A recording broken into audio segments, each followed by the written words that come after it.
No. Okay. Let's talk about vector spaces.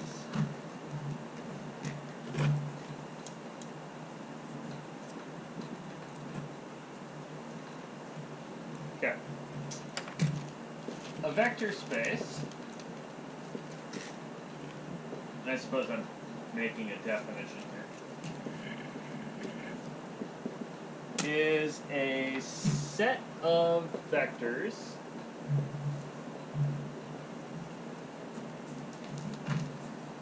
and I'm going to call that set of vectors capital V.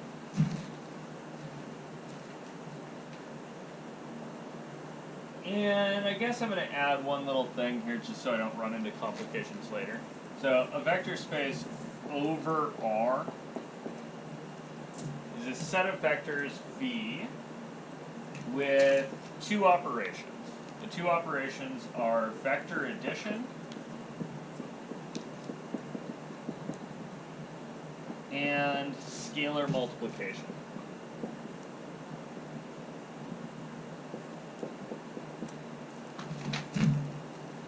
Okay, and there are a whole bunch of rules that that space has to obey, right? So vector space is this set of vectors with my two operations, vector addition and scalar multiplication, and the following for all vectors v1, v2, and v3 in V, and scalars. See, how many scalars do I need? Oh, let me call these x, y, and z. Sorry. So those are three distinct vectors, and three scalars. I'm going to call my scalars C, C1, and C2. My scalars are real numbers. This making sense? So it's a lump of vectors, a couple operations, and the operations have to act in the following way. Good with that? Okay. First things first.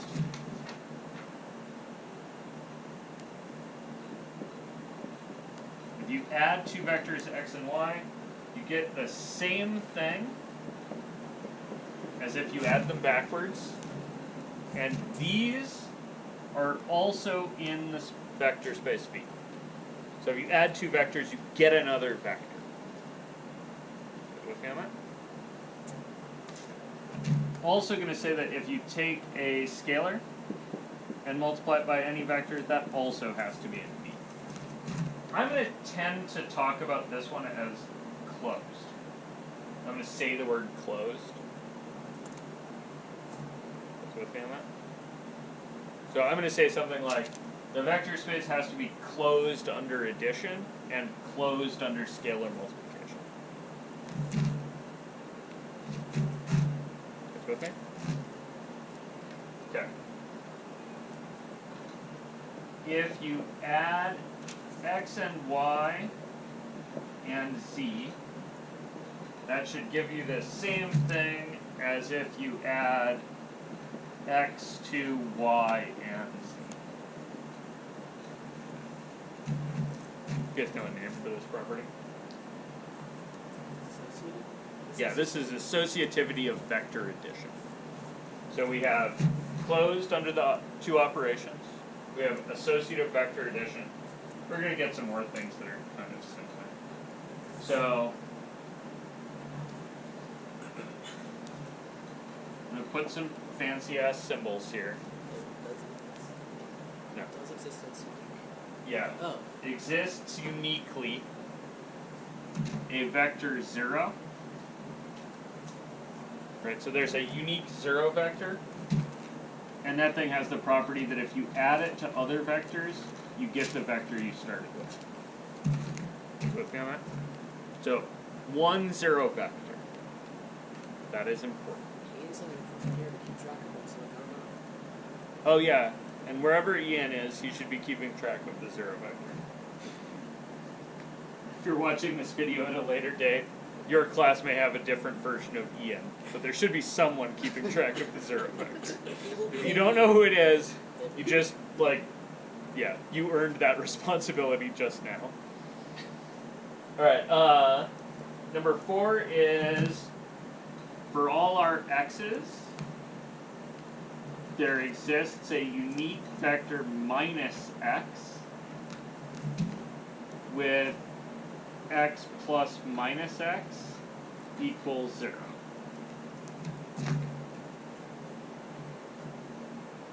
Vectors have opposites, basically. You guys with me? Okay. Number 5, the scalar 1 times the vector x gives you What? definitely the vector x still. Right, so the scalar 1 always multiplies to the vector you started with. If you take c1 times c2x, you get the same thing as if you take c1 times c2 and then multiply that by x. Just with that? That's kind of associativity of scalar multiplication. Okay. 7.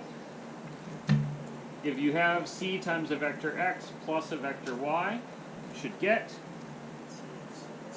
cx plus cy. And lastly, if you have c1 plus c2 times a vector x, you should get good c1x plus c2. Kind of amazed I managed to fit this whole thing in this one little board. You guys good with this? So this says you can't get out of this thing by doing the two operations. Addition's associative. You're used to addition being associative. This part says addition's also commutative, right? You're used to that anyway. This one says there's a zero vector and it's unique. It acts the way you expect the zero vector to act. This one says you can get back to 0 from wherever you started. Right? There's an opposite. This one says multiplying by 1 acts like multiplying by 1. Like, yeah, if you multiply a couple scalars times a vector, that should be the same as if you multiply one first and then the other one.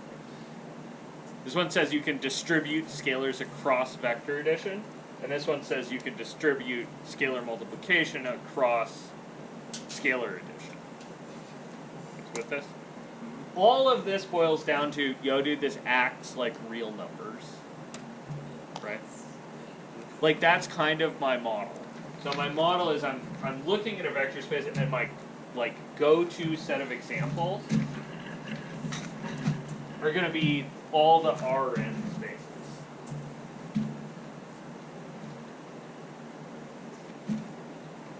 So examples, these things. You guys with me on that? All of them. Including the dumb one. Is the dumb one 0 or 1? Yeah. Yeah. Is the dumb one 0 or 1? So look over here and tell me which one I need. Do I need a 0 vector or a 1 vector? A 0 vector. You have to have a 0 vector, right? You must have at least a 0 vector. So the empty set is not a vector space. You guys see that? But the 0 vector by itself is a vector space. So that one's weird enough, I'm going to write it down by itself. You guys with me on that? I should appoint someone to be the keeper of this, but whoever's the keeper of the 0 matrix and the 0 vector earned this one too.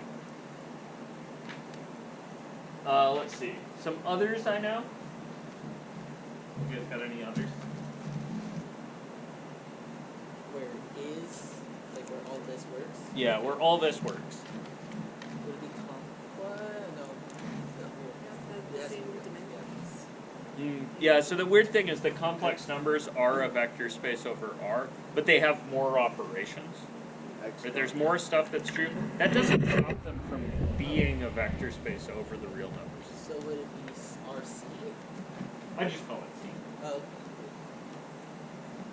And really, honestly, with C, you can kind of, like, as a vector space, there's not a big distinction between C and R2. Yeah. The only difference between them is that in C you can multiply the vectors, and in R2 you can't. Does that make sense? None of these things here, right, none of my kind of checklist for a vector space, none of these include vector multiplication. You guys see that? Sometimes there is a concept of vector multiplication, but not always. Like, by having more stuff be true about my vector space, I'm not breaking it. Like, if these things are true, it's a vector space. It might be more than these things. That makes it a more specific kind of vector space. Guys with that? Okay. I claim you know a couple more. We've talked about a couple more things that are vector spaces. Who was sitting in DEs yesterday? Oh. So the polynomial? Yeah, the polynomial spaces. Oh, yeah. It's okay. So these are polynomials of degree less than or equal to n in the variable x. Sometimes.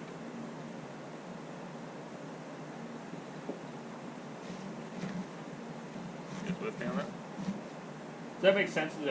What are the vectors there? The terms.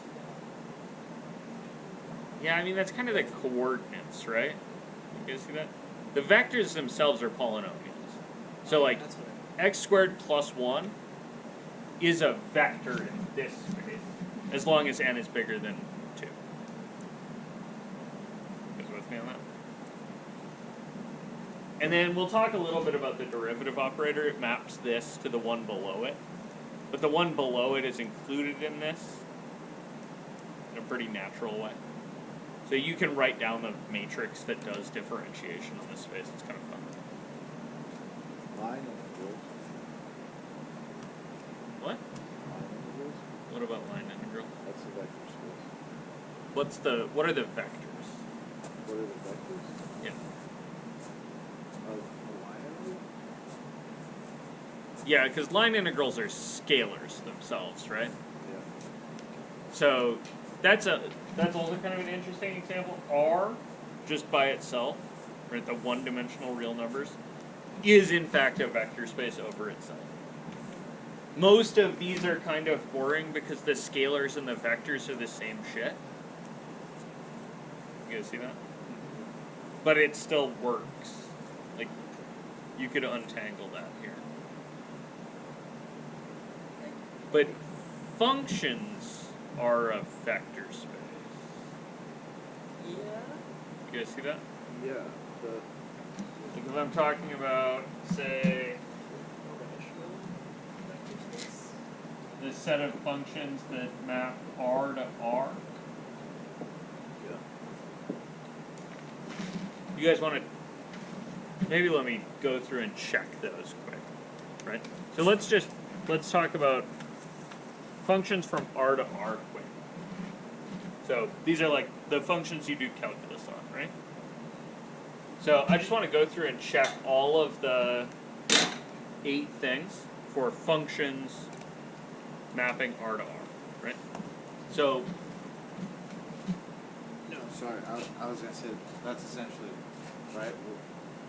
What I was talking about the certain things like line integrals, where the function's dimension of the input of the function's dimension is equal to the same dimension of the output of the function's output. yeah, a function space from some dimensional real numbers back into the same dimensional real numbers will tend to be a vector space. Yeah, as long as you get all the functions, yes. So you guys notice I didn't make any. I just said functions from R to R, right? I didn't make any wild claims about continuity or differentiability or let's see what else can you integrability or anything like that. Those are where you're going to run into problems, right? So let's just look at these guys, right? So I'm looking at functions mapping R to R. And I'm thinking about this as a set, right? So I need to have 3 arbitrary functions and 3 arbitrary scalars in order to check stuff, right? So I'm going to call my 3 arbitrary functions, I'm going to kind of think, right? That x is f of x, right? And I'm going to think y is g of x, and I'm going to think z is h of x. Right, so those are my 3 functions, my 3 vectors. And then I need some scalars, right? So then I'm going to have C, C1, and C2. Those just have to be numbers, right? And then I just need to go through this checklist, right? So like f of x plus g of x, is that equal to g of x plus f of x? Yeah. Typically. Yep. Yeah. Not typically. Always. You guys see that distinction? I need always for these. Okay. So, yes? Are these, both of them, are they functions? Yes. Yeah, specifically these are the function f plus g of x, right? So that is in fact in my, I guess I'm going to call this space f. That's in my function space. Is with me? Okay. Oh, whoops, I forgot it. What's the other closed thing I forgot? Oh, Scalar multiplication? Yeah, it needs to be closed under scalar multiplication too. So I need a constant times a function of x.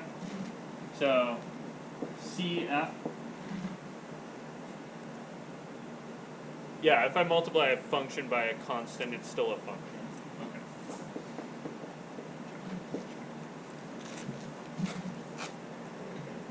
Okay, how about for part 2? Let's see. Is it true that f of x plus g of x plus h of x is f of x plus g of x plus h of x? Yep. Yeah, that's really because f and g and h, right, for a given x, those are all real numbers, and the real numbers are associative. So, yeah, I can add this way. How about 3? What's your 0 vector?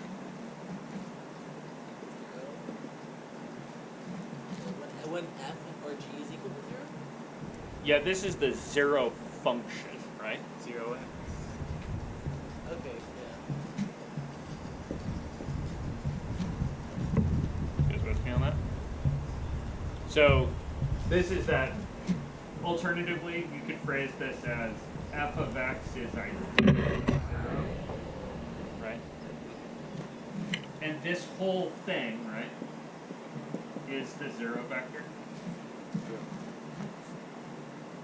guys with me on that? Okay. Is it true that if I add that function to other functions, I'm going to get themselves? Okay. I'm just going to check. Alright. Let's see. What's minus a function? like all the terms. Yeah. Well, it doesn't even necessarily have to have terms, right? It's just Well, a yeah, function. just in general. Keep in mind, your like cartoon in your head for functions is like nice continuous functions, like polynomials or some damn thing. This is literally the set of things that assign values in R to values in R, right? So this thing could be horrible. It's just an average.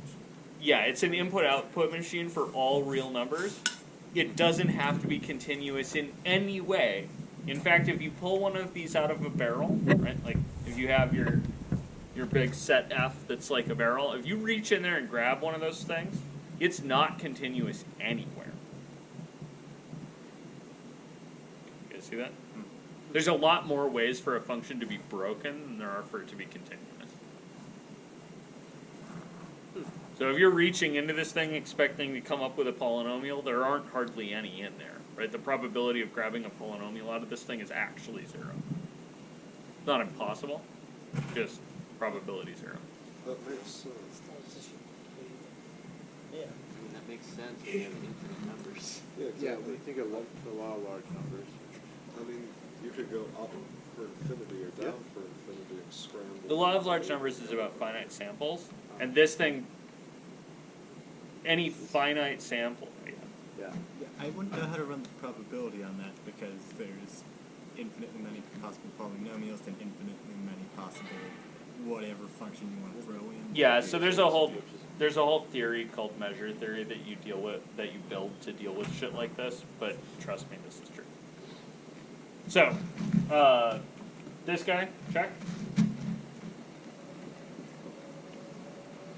Minus f of x is minus f of x, right? Yeah, I think so. Yeah. I mean, last I checked. Some of these feel really, really dumb. Yeah. You guys kind of with me on that? Mm-hmm. They get weirder, but some of these at the beginning are going to feel a little dumb. Yeah. Yes. Don't. Please don't. I don't think we need to check that one. Yes. Yeah, that's how multiplying work. 7. Yeah, I mean that's how I define addition of functions. This one. Yeah. Yeah, I mean that's how I define scalar multiplication for functions. You guys recognize that a lot of these were just in the definitions of how they work. Yeah, and part of that is that this thing was kind of built to be a vector space because it was built to act like R. And R is in fact a vector space. Yes, okay. What's it? I think we want to see one that does. Yeah, let's talk about one that doesn't work. So, examples, not examples.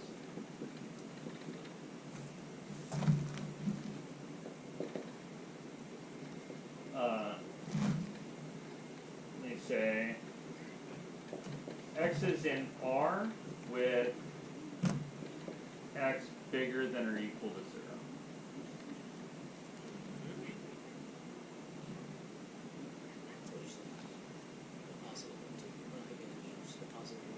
Yeah, just a positive real numbers, right? So sometimes this is denoted R plus. Oh, because it doesn't have the negative thing. Yeah, it doesn't have the negative numbers, and so it's missing. 4. It can never map itself. Yeah. Yeah, I'm not going to be able to add two vectors together in here and get 0 because I only have positive numbers.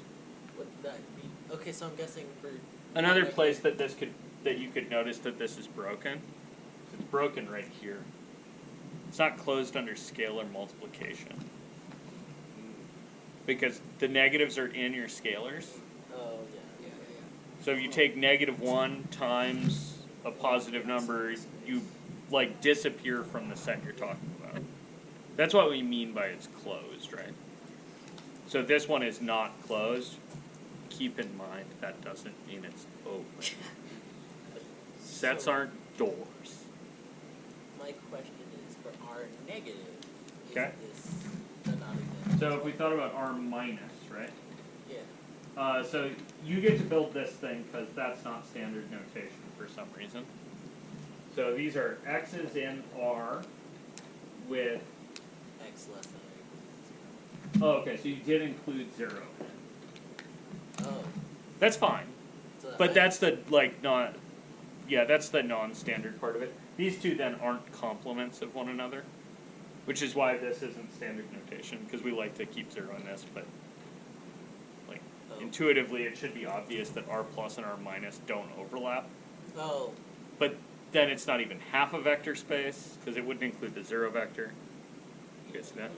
So, where's this one fail? Same places. Because you can't have an R plus X, I guess? Well, it can't map itself back. Yeah, I can't It can't add a negative number to another number and get something that's like closer to zero. But is it? Yeah, this has exactly the same problem. It's not closed under scalar multiplication for exactly the same scalars, right? The negative ones jack it up. So these guys aren't closed under scalar multiplication. Or under the. Yeah, they also fail That's the 4. one I was talking about. Yeah. And that's going to tend to be true. Like, It fails if one you're of those. failing scalar multiplication, it's probably that you're failing either positive or negative. But that's not necessarily true. You want to see it? One. Sure. Let's talk about these. Let me do the Z2 lattice. Okay, so what's the big fancy SC mean? I feel like that's. Good. What does Z stands for? What does Z stand for? Yeah. Your third dimension. What's a word in German that starts with Z that means a math thing? How do you guys not know this? I don't even know what the fuck it stands for. Zeitgeist. Good. Excellent. Yeah, the integers. The word in German for integers starts with Z. So, hence. Okay, so these are two-dimensional integer points. So these are.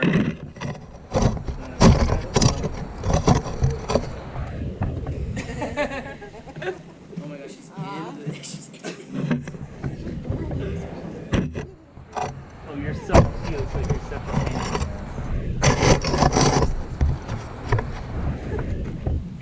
I think we put it in the video. That's Rosie. Okay, so Z2 is the x and y's with x in Z. So x is an integer, y is an integer. What that looks like in practice, right, is here's two-dimensional real space, which is a vector space, right? Mm-hmm. But then I'm talking about the subspace of it that's only the integer lattice. Oh, so great. You see that? So this is an interesting one in that if you add a couple of these vectors together, you get another integer paired point, right? Okay, so it's closed under vector addition, but scalar multiplication's still a problem. Because it says 1/2. Yeah, because if you half one of these things, you get out of the set, right? So, maybe noticing a theme here. Closed is going to be a really big deal. Guys, make sense? Well, yeah, because, sorry. Okay, so let me come up with an example that's not failing closed under scalar multiplication. Let's see. So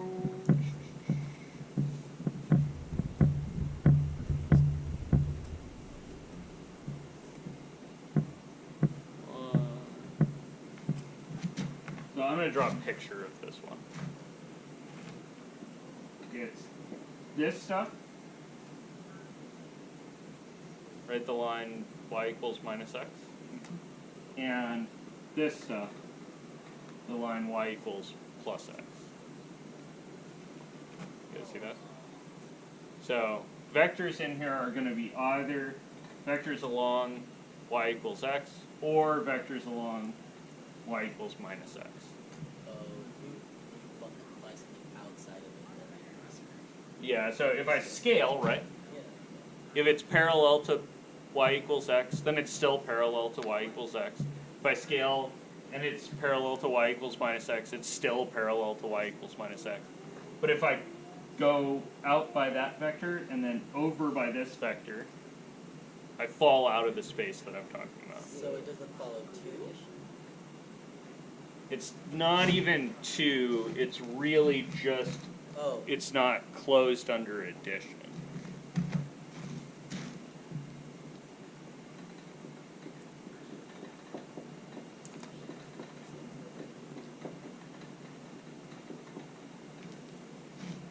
With me on that? Okay.